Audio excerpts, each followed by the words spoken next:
Have you ever found yourself standing in the middle of a perfectly built, seemingly successful life?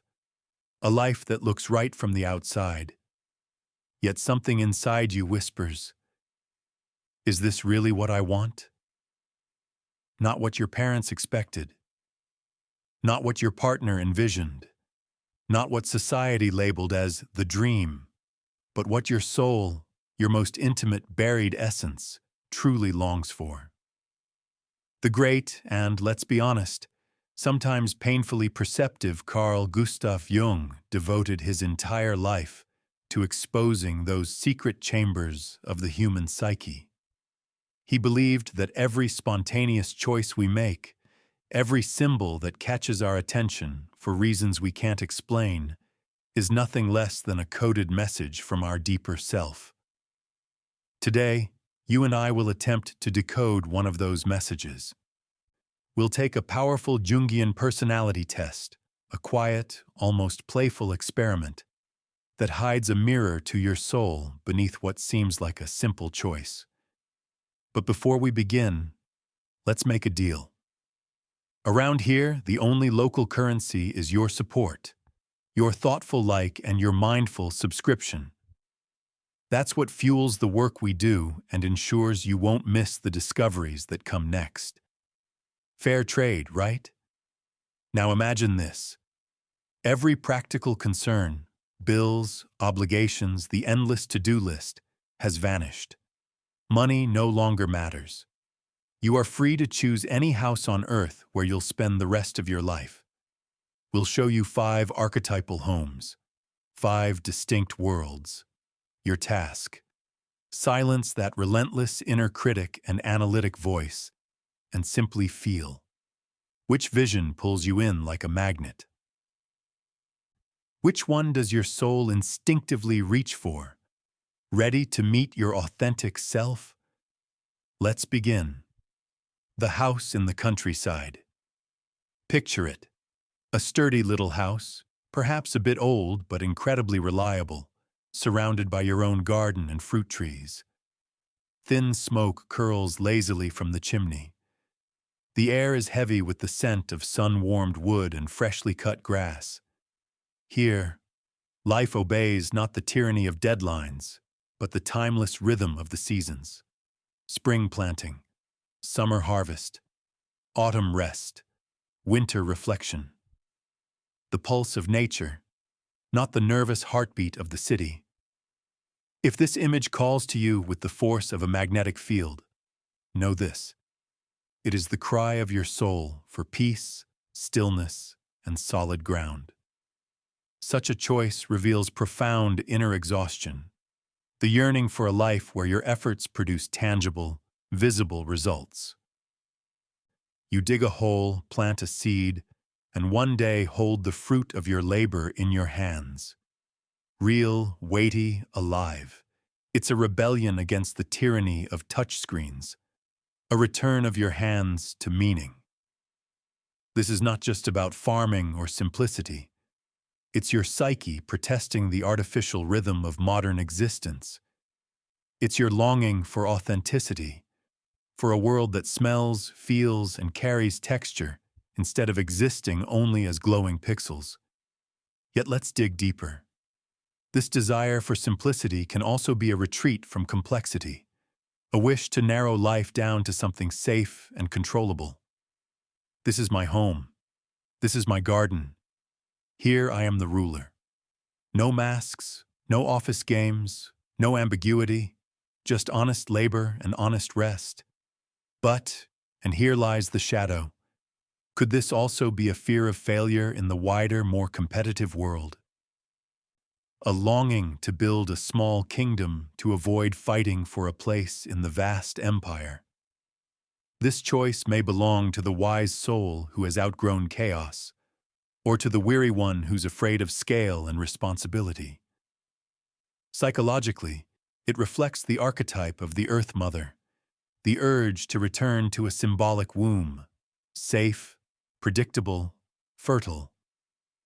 Your spirit is tired of being an eternal adolescent chasing stimulation. It now yearns to become a grounded master of a small but genuine universe. This is your soul's diagnosis of the need for grounding. Maybe you've reached that silent threshold where you no longer want to conquer the world. You simply want to live in harmony with it. That's not cowardice. That's wisdom. It's the search for something real in a world overflowing with imitation. Your soul is not craving new experiences. It's asking for time to digest the ones you already have, to grow roots, to feel solid earth underfoot instead of the ever-changing asphalt of ambition. This is a call for a sensory rebirth, to hear true silence, to smell the rain before it falls, to taste an apple straight from the branch. Your inner being is done with virtual life. It wants to return to the analog, to the tangible. So let me ask you, if you recharge your energy by being alone, by silence, by nature, drop a 1 in the comments. If you recharge through vibrant conversations and connection, drop a 2. Let's see where our community stands on this inner compass of solitude and togetherness. Now imagine the complete opposite of quiet fields and sunlit gardens.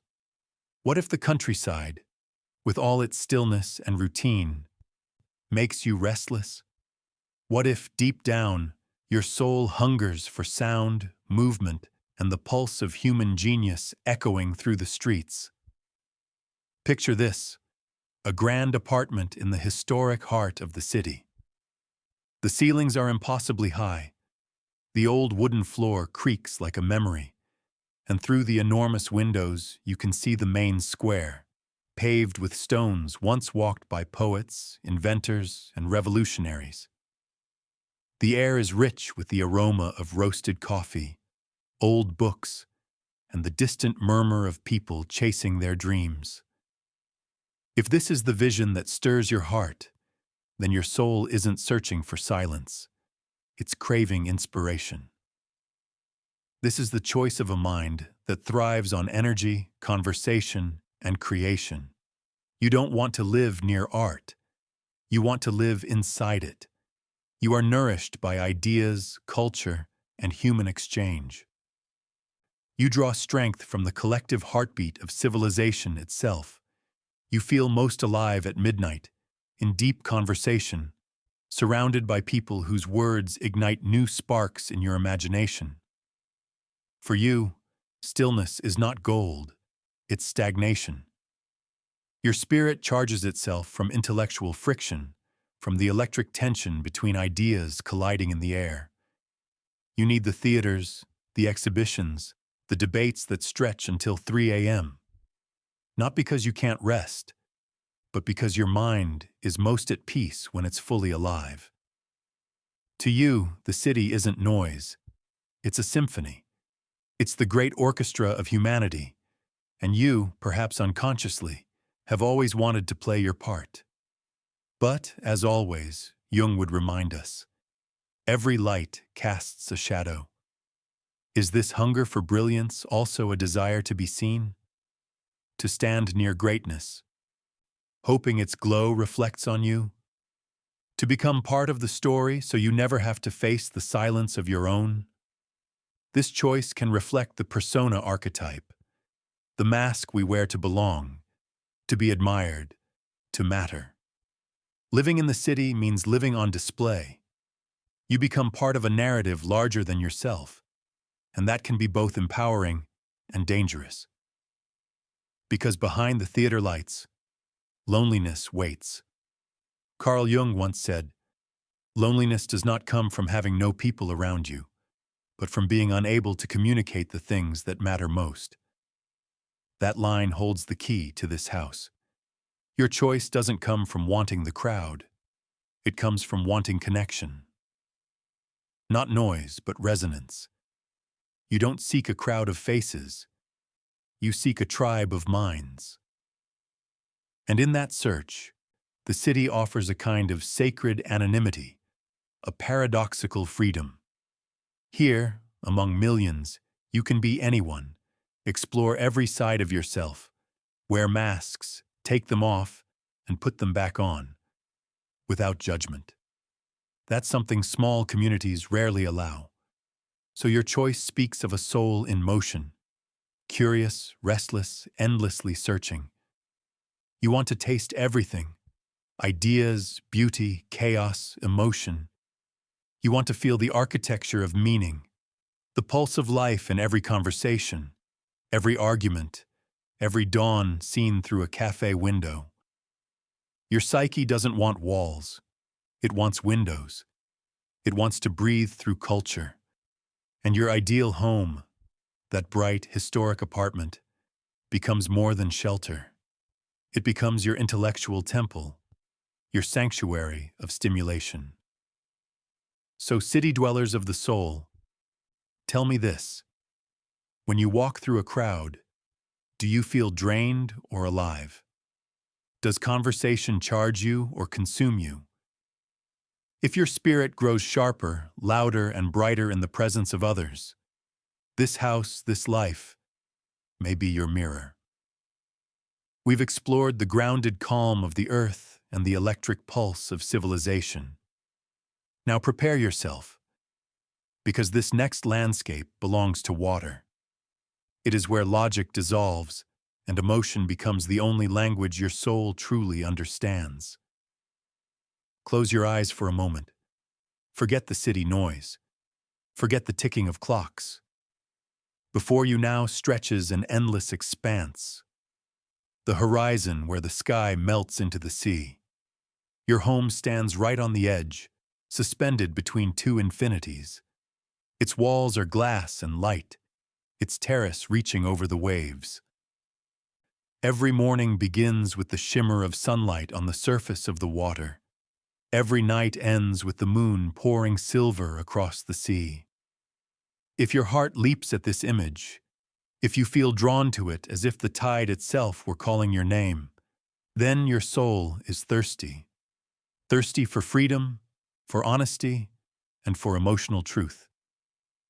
In Jungian psychology, water symbolizes the unconscious, the deep, mysterious world of feelings, memories, and intuition. By choosing this house, you are choosing to face yourself without filters. You're asking the ocean to be your mirror, to reflect your storms and your stillness, to show you who you are when no one else is watching. People who are drawn to water often live from the heart more than from the head. They're dreamers, artists, empaths, people who sense more than they can explain. They feel the invisible currents between others. They crave authenticity the way lungs crave air. To live by the sea is to live at the border between control and surrender. You cannot command the tide. You can only learn to move with it. You cannot predict the next wave. You can only meet it with grace. And that's the beauty and the danger of this choice. Because water doesn't just reflect, it absorbs. The same ocean that soothes can also pull you under. The shadow side of this archetype is the risk of losing your boundaries, of dissolving so deeply into emotions, dreams, and relationships that you forget where you end and the world begins. It's the temptation to escape the weight of reality by floating endlessly in the sea of feeling. You may not be searching for peace as much as for release, freedom from structure, from certainty, from the hard edges of decision. You long for movement, for change, for that sweet illusion of infinite possibility. But Jung would whisper, until you make the unconscious conscious, it will direct your life, and you will call it fate. The ocean is not there to drown you. It's there to reveal the depth of your own soul, to show you that what you thought was chaos is actually rhythm, and that surrender can be a form of strength. Choosing the house by the sea means choosing honesty with your emotions. It's a declaration. I'm done hiding what I feel. I want to see myself, even the parts that scare me. You may find yourself craving solitude, long walks along the shore, or staring into the waves not for answers, but for acceptance. Because that's what water teaches best: how to let go. To let go of control, of expectation, of resistance, and learn to surf the unpredictable tides of life itself. It's not about escape, it's about integration. Because only by acknowledging your emotional depths can you return to shore stronger, calmer, and more whole. This choice is the path of the artist, the mystic, the healer, the one who feels everything, but learns not to drown. You may not seek perfection anymore. You seek truth, raw, changing, and alive. So if this is your home, your element, your mirror, then you are being invited to surrender, not to weakness, but to authenticity. You are ready to stop controlling the ocean inside you and start listening to it. After all, no one can control the tide, but some souls are born to ride its waves. Now we step into the rarest, most misunderstood choice of all. A simple wooden cabin, far from the city, far from the sea, maybe tucked deep within a forest, maybe resting high on a lonely mountain slope. No neighbors, no shops, no noise, only the wind whispering through the trees, and the sound of your own heartbeat echoing in the stillness. If this is the home that stirs something deep inside you, it means your soul is calling for isolation, not as escape, but as transformation. You've walked through the noise of the world long enough to know that the answers you're searching for can't be found out there. They exist in only one place, within. This choice is not cowardice. It is radical courage, the willingness to confront the one person you cannot ever run from: yourself. When Jung spoke about the shadow, he didn't mean darkness as evil. He meant the parts of ourselves we refuse to see, our fears, desires, shame, and power. In the noise of society, it's easy to bury those things, but in the silence of the mountains, they rise. And they don't whisper, they roar. Choosing this path means walking voluntarily into that silence, knowing that it will strip you bare. It's a test few dare to take. The path of the seeker, the mystic, the warrior of the soul. Here, there is no audience to impress, no likes, no applause. There is only the quiet truth of what remains when all masks fall away. At first, the silence feels unbearable. Then it becomes the most honest thing you've ever known. It's not an escape from the world. It's an initiation into the deepest layers of being human. But this path has its dangers too. The solitude that brings enlightenment can also bring pride. A person who isolates for wisdom can sometimes end up isolating for superiority, convinced that they've risen above the ordinary. That's the ego trap of the hermit archetype, the illusion of spiritual exclusivity. True solitude is not about building walls between you and others. It's about dissolving the false self until connection becomes effortless, authentic, and quiet.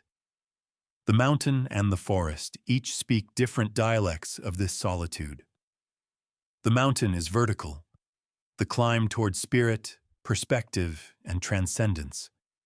It's the energy of ascent, of challenge, of looking down at life from a higher consciousness. The forest, in contrast, is horizontal. It draws you inward, into mystery and instinct. In the forest, you don't climb, you wander. You get lost to find yourself again. It's the realm of intuition, dream, and primal wisdom. Whichever landscape calls to you reveals the quality of your solitude. Do you seek elevation or immersion? Discipline or surrender? Light or roots? Either way, your choice means one thing above all. Your spirit is ready to meet the shadow self, not as an enemy, but as a teacher. In this cabin, in this silence, the confrontation begins. All the emotions you've buried, the grief, the anger, the longing, start to surface.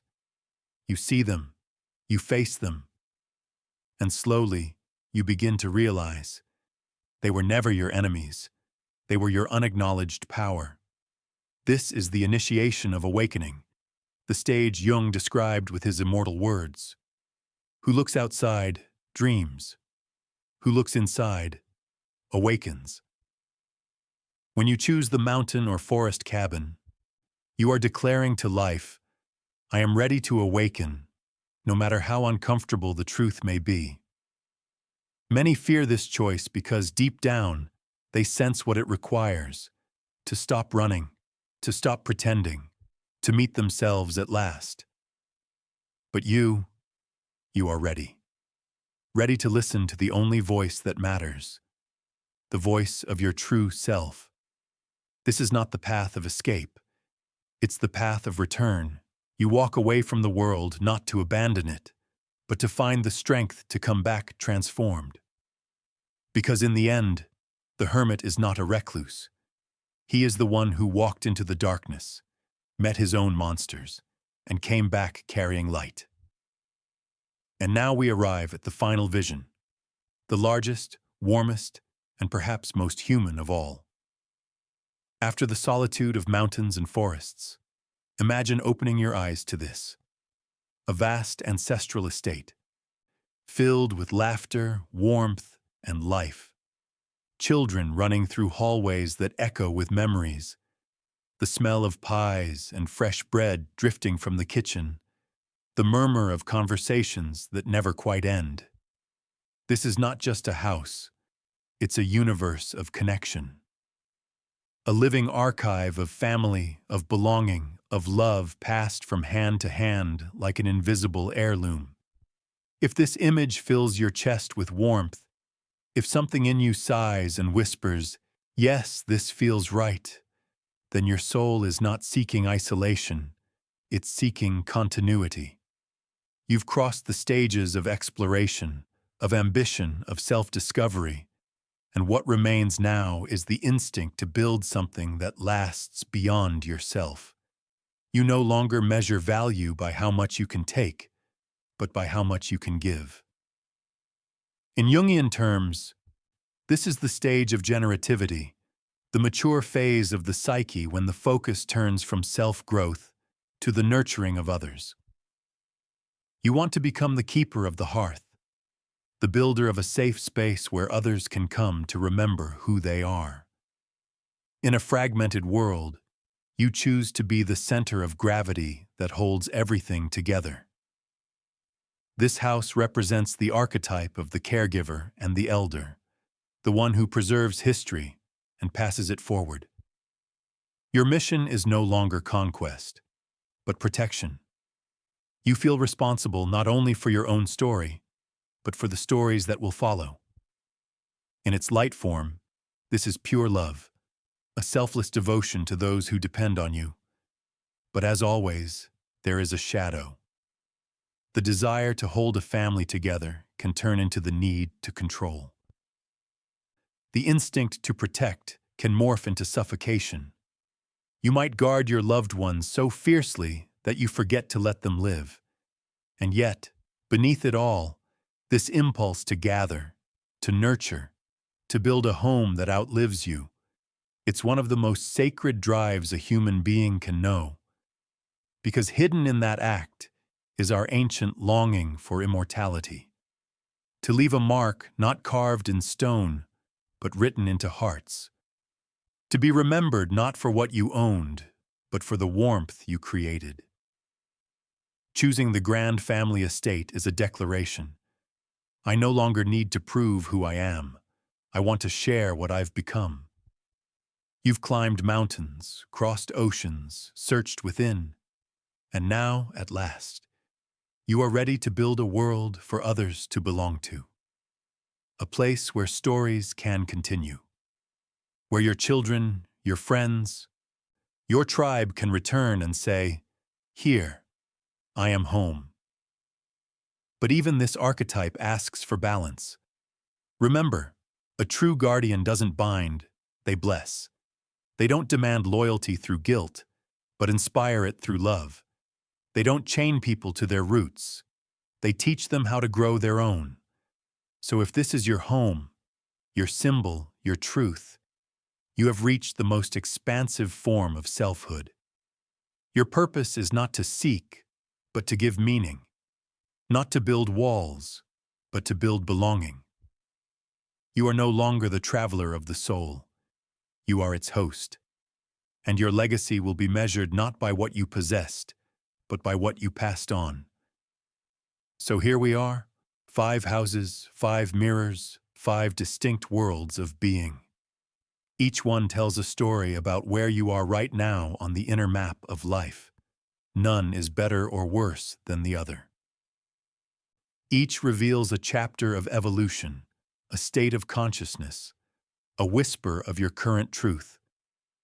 10 years ago, you might have chosen the city. Today, perhaps you long for the forest. Tomorrow, the sea may call you home again. That's not inconsistency, that's growth. Our choices shift because our souls do. They mature, they heal, they shed old skins and grow new ones. The house you choose today is simply your portrait in this moment of time. So tell us, which house called to you? Was it the quiet garden, the cultural city, the open sea, the solitary mountain, or the great family home? Write your answer in the comments and tell us. Did the reflection feel true? Did it speak to something you hadn't yet named? Your comment, your like, your subscription. That's what keeps this channel alive, allowing us to bring you deeper journeys into the language of symbols and the wisdom of Jung. And remember, your perfect home is not made of wood, stone, or glass. It's made of meaning. It's not the roof above you. It's the mirror within you. Don't be afraid to look, because when you do, you might just discover that the home you've been searching for was you all along.